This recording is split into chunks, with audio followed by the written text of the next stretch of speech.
The Process Bar Live app helps visualize a sequential process or workflow in a document.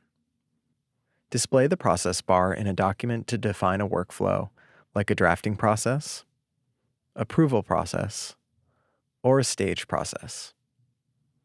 It's easy to add a new process bar with a single keystroke. Add as many steps as your process needs. Then define each step.